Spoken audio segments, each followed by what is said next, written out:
Hello, everyone. Okay, let's begin our Bible story for this episode, and it promises to be interesting as always. A long, long time ago in the land of Egypt, there was a big king named Pharaoh. Pharaoh was a proud, boastful, selfish, and wicked king. He owned all the land, and he owned God's people, the Israelites. But in reality, Pharaoh didn't own the people, he only used people forcefully against their wish because he was king. But God said, "No more." So God told Moses to go to Pharaoh and tell him, "Let my people go." But Moses was scared. He said, "Me? Talk to Pharaoh? But I can't even talk well." Moses was a stammerer, but God still decided to use him, and God used Moses for the assignment. And guess what? Moses delivered on the assignment God gave him to do, but not without God. But God said, "Don't worry, Moses, I'll be with you." Children, how would you feel knowing there is a higher and bigger authority behind you, urging you to move ahead and advance? You need to understand that God is always with you because he loves you. God said to Moses, "You can take your brother Aaron to help you." So off they went to Pharaoh in the land of Egypt to deliver God's message and to Pharaoh. And Moses said loud, "Let my people go." But Pharaoh just laughed and said, "No way, no how. I need those Israelites to build my pyramids." Then Aaron threw down his staff and bam, it turned into a big snake.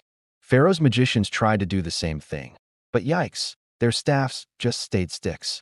So God was showing that he is strong, but Pharaoh still said, "No." So God sent 10 crazy plagues to show Pharaoh that he is the boss. First, the water turned to blood. All the fish were like, "Help me, help me." Then frogs everywhere, ribbit, on Pharaoh's head. Then gnats, biting, scratchy, itchy.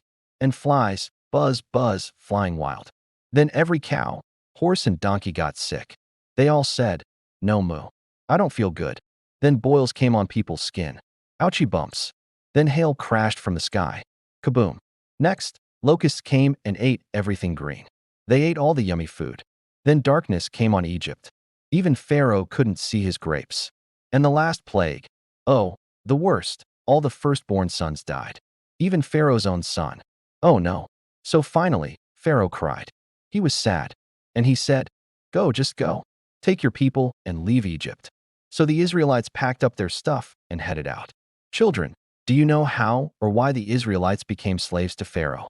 Please, put in the comments if you know how they became slaves in Egypt. Even after setting the Israelites free, Pharaoh changed his mind. He wanted to chase them and get his people back. If only Pharaoh knew that his men and horses were going on a journey of no return, maybe he would not have ordered them to chase after the Israelites, even after letting them free to go out of the land of Egypt. What an avoidable tragedy. So he rounded up his horses and chariots and raced toward the Red Sea. He wanted to block the way. And the Israelites were like, "Oh, no, we're trapped. There's the Red Sea right here, and Pharaoh's army right there." But Moses raised his staff and bam, a giant wall of wind whooshed through the sea. The waters parted, and the people walked through on dry ground. Wow, what a miracle. And before we move on, children, have you seen a miracle before? What is a miracle? Do well to put your answers in the comments section. Then Moses turned around and saw Pharaoh's army trying to follow them. So the sea crashed on top of them. So the people sang a happy song. God made a way. He heard us pray. We're walking free today. Hooray, hooray. Now it's time to sing. Let's go.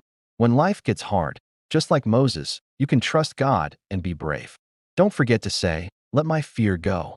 Fear is not of God, but an instrument of the enemy to manipulate the children of God, and it ought not to be so. Because God is with you, he will never leave you, and for all we know and understand, God cannot lie and he cannot fail. Hey, friends, thanks for watching. Don't forget to like, share, and subscribe for more awesome Bible adventures. Thank you, and see you on the next one, and be good boys and girls.